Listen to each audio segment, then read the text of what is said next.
So welcome everybody to the CIO Summit. I realised last night when I was having dinner that this is my third year at this summit, and I don't know if that means I really like inspired business media or if I've come for the vibe. But yeah, really happy to have you all here. What I worked out last year is that there's the CIO Summit and there's the CISO Summit, right? And what happens is that when you all go out into the networking area, we have to be able to competitively say that our summit was better than the CISO Summit. So I really would encourage you to engage and make lots of noise and obviously talk very loudly about what a good time we all had. Are we all agreed on that? Yes, absolutely. Love it. So we've already got some interaction. So really happy to be able to be kind of moderating, not just this first panel, but I'll also be introducing the different speakers throughout the day. And like all of you, I have been scrolling through the different people who are going to be speaking, and it sounds like we've got a really interesting agenda. The first panel that we've got for today is for the next kind of 45 minutes. And I realise I'm going to have to stand at this. I know. I thought I'd be sitting and it'd be kind of casual, but that's fine. I can stand here and just direct questions. No, don't. I'm enjoying this new status now. But we have a really fantastic panel, and I will let them introduce themselves. But the first panel is about everyday automation and how generative AI impacts daily transformation. I've just realised I haven't introduced myself. We'll rewind back. Apologies. Hold with me, team. I'm Kanika Selvan. I work for an organisation called Beetroot Consulting, and we do stuff around organisational change and change management, particularly with tech, mostly around SMEs. So there you go. Now you know who I am. And this is Lucy, who's going to be wandering around doing social media stuff. So if she shines a light in your eye and it drives you mad, just tell her you don't like it. Or just smile. There you go. You could also do that. So are you all ready for the first panel? So I think only Lucy's giving me the feedback here. So hopefully in time today, it will really build. So I thought that what we do is I just give you a bit of an overview about what this panel's about, and then I'm going to hand it over to our panelists to introduce themselves and give us their kind of first thoughts. So in the sense of this panel, I think the real focus, and I think I saw it as a kind of real theme today, is around AI particularly. And I think particularly this panel is about how we're kind of experiencing AI within organisations and how that's shaping daily work. So thinking about the kind of routines, simplifying tasks, and how it's kind of enhancing efficiency, which I think in most leadership teams is the question they're asking us within the kind of tech space. So a lot of the themes we're going to be talking about is around how we kind of embrace automation. And we've already had a bit of a debate about this before we've walked into the room. So there's some real interesting kind of lessons and learnings that I think our panelists can offer. But also one of the key worries people have got is about kind of job displacement and what that means for individuals. You know, and organisations are really doing that thinking around how can they deliberately and strategically think about how they kind of upskill people and make sure they've got the right people for the roles that they need for the future. As well as that, and this is something that I think has come up quite a few times around AI, and there's a lot of kind of everyday examples. I won't name any organisations, but I'm sure that the same ones will be popping up in your head as are in mine, is, you know, that kind of ongoing thinking about kind of privacy and ethical concerns in relation to AI. And I think a lot of leadership teams and a lot of organisations who are really kind of mindful of their kind of social value and the impact that AI could have on kind of how customers engage with them are doing that kind of thinking around personal information and how to make sure that they can have AI in a way that means that they can still retain trust in their data, in how they're communicating with their customers and how they're kind of using those learnings to move forward.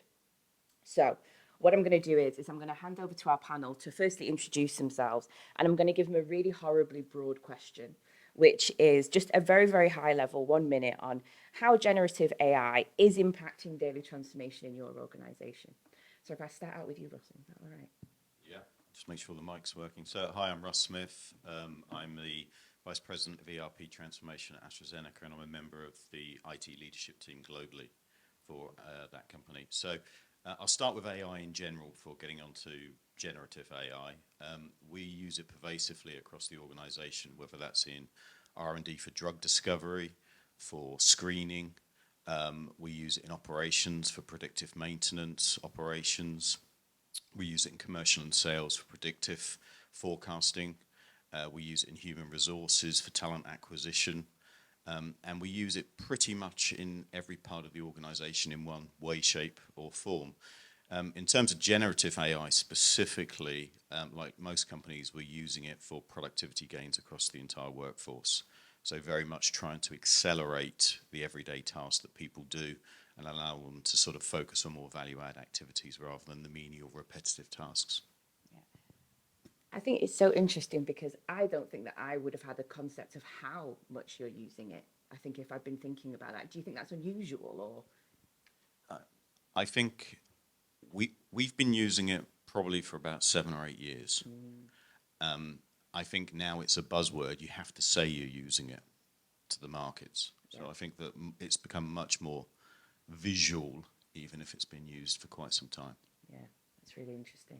Stephanie? Hey, so my name is Stephanie Roddy. I am the Senior Director at Kellanova. I run the digital workplace platform globally, so everything from an end user compute point of view, really. AI, across our organisation, we're not as advanced. So Kellanova was Kellogg's previously. Our last couple of years have focused on splitting our company. We did that last year. We have pockets of AI across our organisation. Supply chain is the one area, R&D. And sales use some elements of AI. But we are kind of taking a very cautious approach on AI and Gen AI in general about how do we bring it into our organisation in an ethical way and in a way that allows our data to be kept safe. That's our most important thing. So Gen AI we've really focused on in the last year. We have a council stood up, but we're really focusing in on how do we help our business users get up to speed and make them comfortable with this. So we gave them the heads up last year, go play with ChatGPT, go and see what it's like. When it first came out, everyone talked about it, go and play.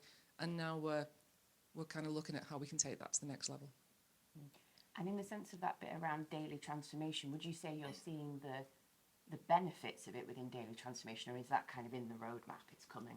I think it's more in the roadmap. I think that there's pockets, very small pockets of it. I think there's more curiosity about how it could bring it in, and it's how do we take it to the next level now. Yeah, fabulous. Stephen? Yeah, Stephen Miller, I'm the Group Chief Information Officer at International Personal Finance. We're a financial services company in 40 markets globally, from Australia to Mexico. And we're trying to bring regulated financial services to the underbanked communities and people around the world.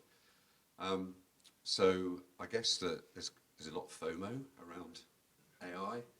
It's become a little bit of a buzzword. You might say if AI is the answer, then what's the question? And I think a lot of us are trying to think about what is the question, but I think it's also important to distinguish the various flavours of it. So, AI as a concept, as a framework, goes back to, well, actually the 1930s, but Turing's paper in 1950, which articulated the Turing test and artificial intelligence and machine learning. And to an extent, we've been waiting for the technology to catch up with the concept, particularly compute resource and compute capability. I think if you look at how we've been using AI, certainly in the financial services world, and we're not unique in this, machine learning, first of all AI, and then machine learning, deep machine learning, and now generative AI, which are sort of the layered capabilities of what we see now as AI that's being presented to us. We've been using it for a while in terms of credit scoring, impairment management, all of those good things. But now the generative AI use cases are starting to be significant. I think it comes in two flavours probably. One is the general productivity gains that we've sort of talked about, what you might call assistive technology that just is there in the background. So it's a Copilot or Amazon Bedrock to an extent. And then there's the very specific use cases that can be the USP for your organisation, where you're using your own data sets in particular to actually drive some real customer value out of a use of one of the either natural language or large language models. And of course, we've now got multimodal coming along as well. So that will be a game changer as well. It's so interesting because I think one of the kind of key frustrations, and I think a number of people have, maybe people who work in the AI space or people who work in the tech space, is exactly that kind of pressure of FOMO.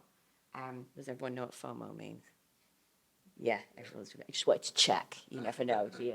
And I think it's very, very interesting. We're having it. I'm going rogue. I'm off the questions.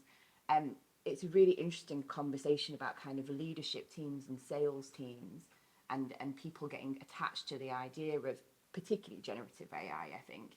And then kind of what that then means around some of the conversations within organisations about what can be delivered in comparison to kind of what's a kind of pragmatic next step. Anyone have any thoughts on that? I mean, I think it's really important to particularly distinguish between general automation and AI, and generative AI. And I think in terms of the impact of that FOMO is that you've got an awful lot of people at very senior levels and who are investor questions around what are you doing in this space, and if you don't have an answer for that, then that doesn't look good. And I was at a conference last week and somebody said, if your CEO hasn't done some prompt engineering, tell them to shut up about generative AI. And I think that's a really good point. People need to actually be using it and understanding what we're actually talking about and how it might be impacting on their daily lives in the background, and then specific use cases which are of value, whether it be assistive or whether it be very specific for an organisation. And there are some really, really fascinating use cases that we've seen coming out. And I think, biopharma and healthcare is probably the absolute pinnacle of how it can be game-changing and life-changing at the moment. You look at protein folding technology that's 1 million times more capable than humans can do it. And once we've discovered how to do something, putting that into a model and allowing generative AI to play with it seems to be the way to go. So we're looking at with material science now with crystal structures, and thousands of % faster to turn out crystal structure analysis than humans have been doing it. So it really is, for particular fields, information science-led fields, it's absolutely compelling, I think. Yeah, that's really exciting. It's really interesting to hear it spoken about, especially, taking it into those capabilities and thinking about it in a more structured way, I think helps us to kind of veer away from just the buzzwords. That I think, there is a really big piece in this around kind of skills, and skills not only within our teams, within our leadership teams. So I suppose that would be my next question, which would be, what kind of guidance could you give? And obviously, I think we've talked about all of your organisations being at different stages in the journey. What kind of thoughts could you offer to the idea of how businesses could think about kind of addressing that skills gap, and how to think about kind of ensuring kind of employees are equipped with the kind of, the right skills and have the right jobs in place? Being that, Russ, you've kind of talked about being slightly further on in that journey, do you want to start us off with that question? Yeah, can do. So on our learning platforms, we have a absolute plethora of Gen AI and AI content that's available to every employee. So we make it openly available to them to learn at their own sort of pace, if you like. We also, very early on, made some of the ChatGPT capability available, just so people could get their hands on it and see it in a very secure way, by the way, and I know there's a question about that later. But what I do find is with AI and Gen AI, we're in a different world to where we were maybe 10 years ago when we were talking about automation. So people, when you ask them about automating and RPA and all those wonderful tools back then, people didn't really understand what that meant. So it's quite hard for them to visualize use cases. What we've actually found, though, is something like Gen AI is like Google on steroids to an average person, right? So they sort of get it, they play with it, and actually it's informing use cases much quicker than we can probably process them and actually use them within the organization. So for us, what we've decided to do is just get it out there, get everyone using it. It will be pervasive and part of what everyone does every day. And actually the take-up from the data we've seen of those courses has been immense, because everyone recognizes that some part of their job will include AI in the future. Absolutely. And I think there's something really interesting about being open with the organisation in a way that has boundaries around saying to people, explore, try things out, and it's through doing that people will kind of pick up the understanding of it and understand those use cases around how they could then expand out on using it in their roles. Stephanie? Yeah, we kind of, something very similar. We've opened, as we said before, we opened ChatGPT to all, but we recognise that we don't want to have FOMO, we don't want to have anyone missing out. So it's how do we help our organisation, working with our HR teams to look at the capabilities and the gaps and the skills that we need. And we've been very specific around Gen AI training. So very much introduction, what is Gen AI? How can we use it? How can we keep ourselves safe and secure? We call them curiosity clinics with a K because we're Kellanova. So we did some curiosity clinics we invited people along. We had 6,000 people turn up over the course of 8 weeks.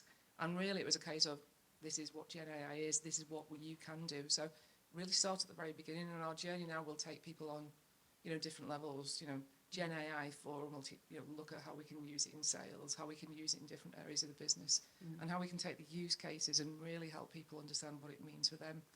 And our biggest, the one thing we have is we have a community of practice. We have a group of people who are really interested, our champions. So it's helping work with those champions of the business to help sell it to the rest of the business. They know how they can use it well within their business, much better than we can.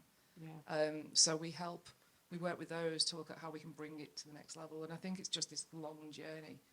You have training available to people, but also handhold some of them as well along the way. Yeah, and in the sense of kind of organizational structure, are you looking out to go, okay, this is, this is what the skills are that we're definitely going to need, and it's going to change this role and this role. How structured is it? So we have a set of skills within our organisation. We're working with our HR team to look at what other skills would we need to bring in that people should have. Yeah. Majority of people got them anyway. It's just curiosity is the biggest one. How can we use this to drive the prevalence of Gen AI across our organisation? But it's still very early days. Our focus right now is helping people understand what Gen AI is and how they can use it within our frameworks that we've set up. Absolutely. Anything to add? Yeah, I mean, I think curiosity is absolutely key, whether it's spelled with a K or otherwise. I like that. And we all need to sort of be the equivalent of technology teenagers in this space now. I think that's absolutely essential, particularly from a leadership perspective. It was a survey last month that Harvard produced that said 66% of roles would be impacted by Gen AI, that 50% of people would need some kind of skills enhancement. And there's a great quote from a professor at NYU, Scott Galloway, who said something, I'll paraphrase it, something like, people are worried that Gen AI is going to take their jobs. No, people who understand Gen AI are going to take their jobs. And I think that's the trick, right?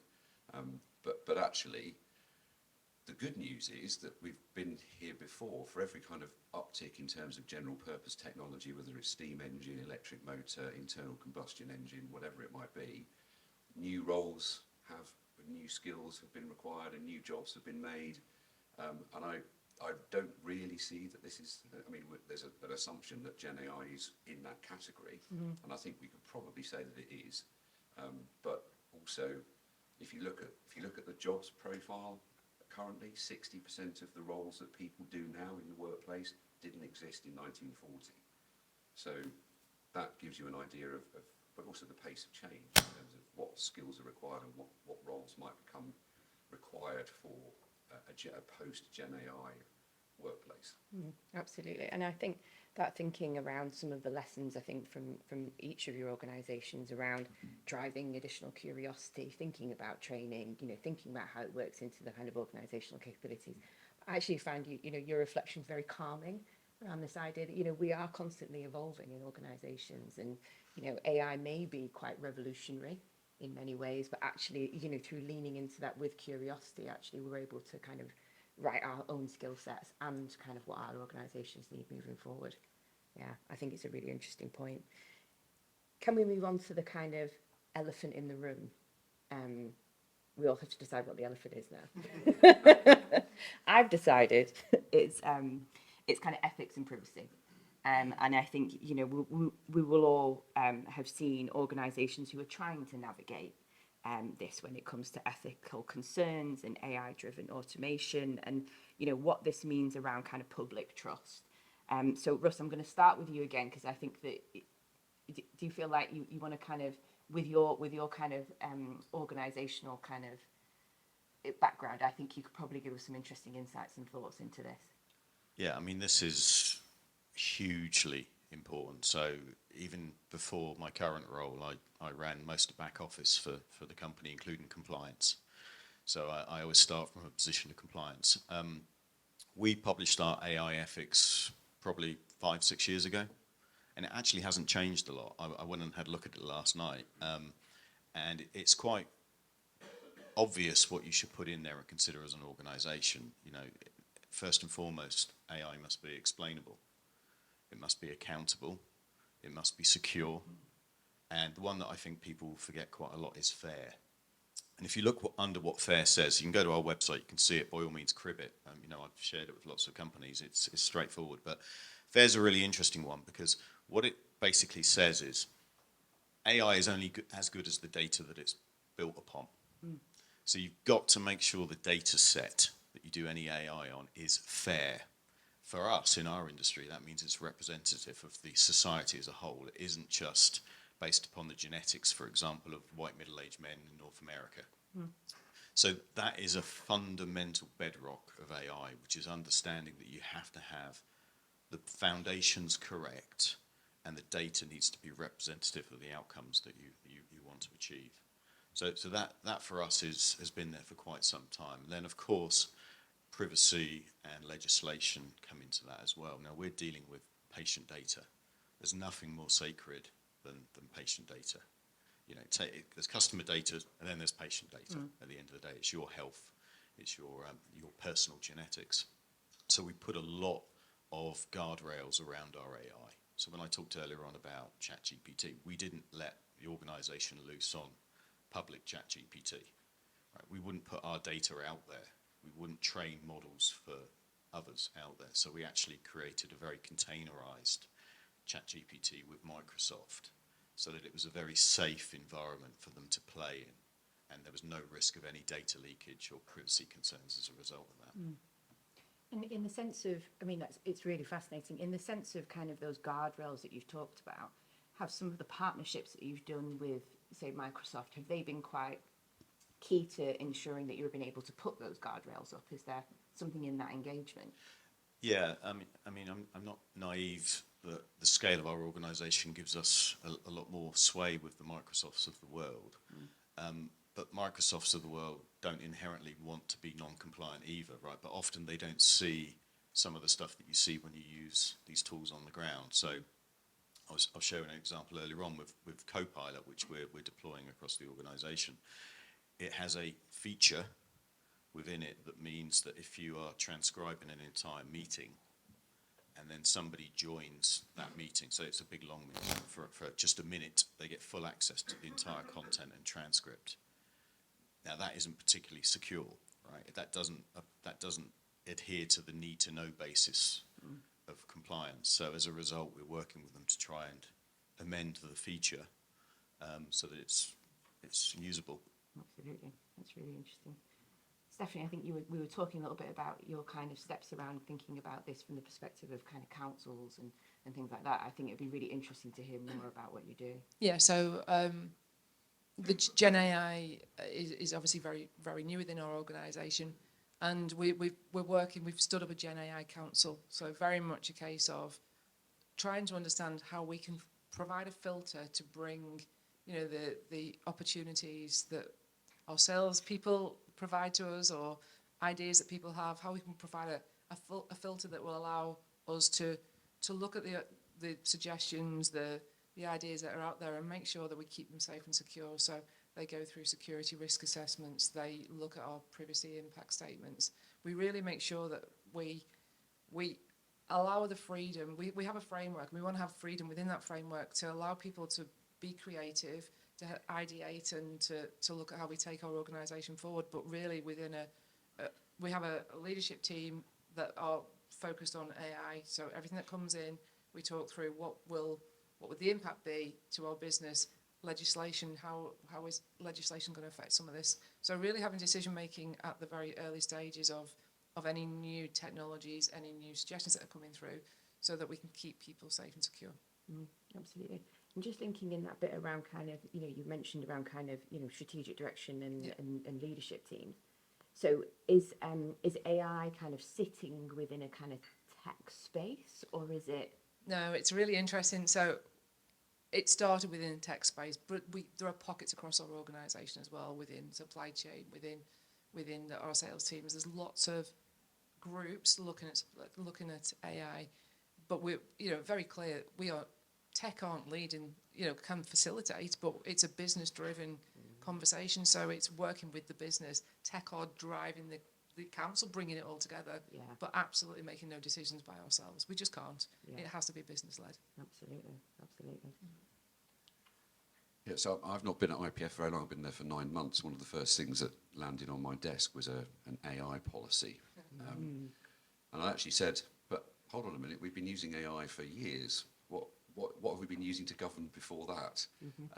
So that was quite an interesting conversation. Of course, it turns out that we've got lots of policies and procedures and processes around safe use of AI, customer data, PII, all of those things that you would expect for a financial services company. And, you know, as much as, you know, obviously patient data is absolutely sacrosanct and also where there's the value, right? But it's the same for customer data in financial services. It's sacred, but it's also where the value is.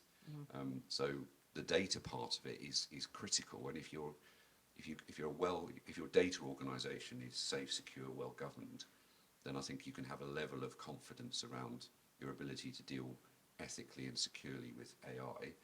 Of course, you need to understand the difference between playing in the kind of open data space and using your own proprietary data. And I think possibly some organisations have jumped a little too far into the open data.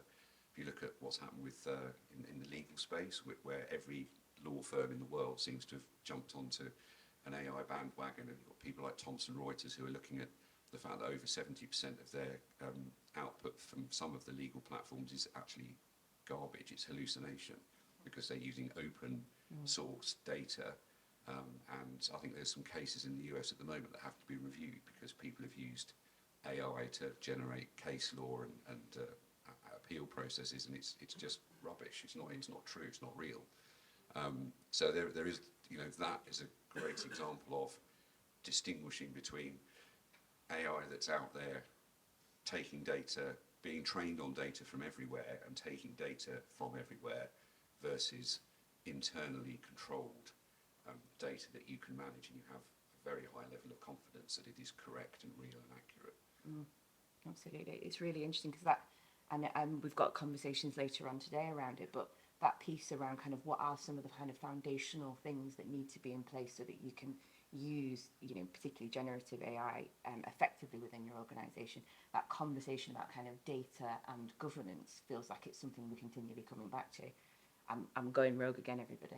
In the sense of the kind of the questions or kind of the guidance you give to organisations who are maybe thinking about how to get on this journey, would you give any kind of thoughts around that kind of data piece?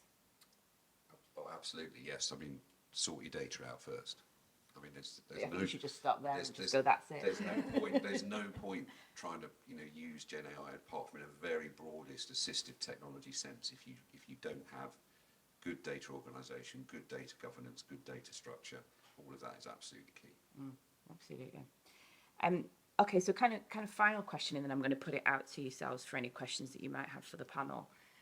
Final question's more around thinking about the implications of AI on different stakeholders when thinking particularly about change. So, would there be kind of any thoughts that you would all have? I'm going to start on this end of the panel because I feel like we've done that a lot, but particular thoughts around ways in which kind of different stakeholders can think about AI and integrating change in their workplace. So workplace routines and how to kind of democratize some of that, I suppose, is the question. Yeah, absolutely. I mean, and I think one of the great things about AI and Gen Z that's coming through, and you've got kind of a perfect combination of technologies and cultural awareness arriving at the same time, which is possibly why Gen AI has become the spark that's suddenly arrived, because you've got a lot of tech savvy younger people, let's be honest, who are embracing the technologies and have digital natives, and they understand it, they get it, they expect it. Let's be honest, that's the other reality of it. And I think interestingly, people don't resist change, they resist being changed. So if they feel that they're part of the change and they have some ownership and some agency, that's the really critical thing. And understanding what are the use cases, both from if you think about the customer concept, well, that's both an internal and an external customer. And your colleagues are your customers, particularly from a technology perspective. And all of this stuff it has to be owned and driven by the business. You have to be solving real world problems, customer problems, and provided you're looking at it through that lens. And I think embedding this process of continual change and embracing it is well, it's not easy, but it's simpler, perhaps.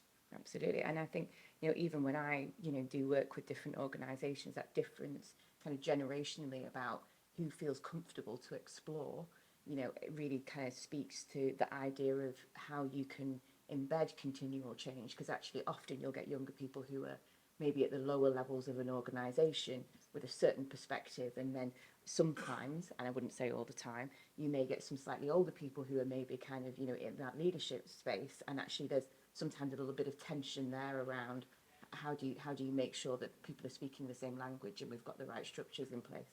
I saw you nodding there, Stephanie. Yeah, there's two things that resonated with me as you said that. We've got a lot of people in our organisation who are, the more junior people, but they get it. They get Gen AI, where we can go. And it's helping make sure that our decision makers, who may be a little bit older, can understand it as well. So it's not just a group of people saying things that are, not understood. We've got to help all levels of our organisation understand Gen AI, understand the impact it will have just now and in the future within our organisation as well. And it gives those people who really get it the chance to do some reverse mentoring. So we do some reverse mentoring with those people and be those champions, help bring your use cases, bring the way you can see it change to our leadership meetings. Let's talk about it and show how it can actually work and bring it to life. I think that's the most important thing for all levels. And actually it kind of drives a kind of a slightly healthier culture around that collaboration, and it not all kind of coming top down. That sounds really interesting. And have you found that that's really worked? Have people kind of lent into that? Yeah, we've got some really good use, like some good areas where it's worked really well. We have in our plants, for example, within our plants, we have a lot of really good engineers, young engineers who can just see things in a different way and help bring it to life for our plant leadership teams. And what's really good is everyone's open to learning, so everyone's open to hearing what is happening out on the floor. How can we help drive change? That digital transformation is key to us. Smart factories are where we're looking at, and driving that is hearing from everybody, and certainly the ones who've got the curiosity to bring the new technologies in as well. Absolutely. And it's interesting in how that relates to kind of the way in which you deliver change. So I know your quote slightly differently, which is people don't dislike change, people dislike bad change when it's badly done. And it's interesting around how this kind of drives new innovative ways of thinking about change in relation to AI. Russ, anything to add on this? I would say from a stakeholder perspective, start with transparency with the workforce. Be very clear what AI is and isn't. Remove the fear factor. We approach it very much as a tool that is augmentation of what you do today. The ability to do what you do today quicker. But we've got a slightly easier sell though, because for us it's straightforward. You say, well, if we do this right, we'll cure more people. Yeah. Nobody's going to ever turn around and say that's a big change barrier. So we have. I'm conscious it's a lot easier in our organisation than in others maybe. But if you start with the transparency, we found people really embrace it. And the sort of yardstick we look at from a leadership team perspective is, at the end of the day, we try to make sure that the tools that are available to our workforce are more powerful than the tools that our workforce have in their pockets, right? Because if they can do more on their phone than they can do at work, you failed, essentially. That's sort of a simple guideline. Yeah, no, I think this has been a really, really interesting conversation. I feel like I've learned a huge amount as well, and really, really interesting thinking about the different stages your organisation's at and the different routes you're taking. So I just want to say a really, really big thank you to our panel before we move to questions. So if we can give them a clap.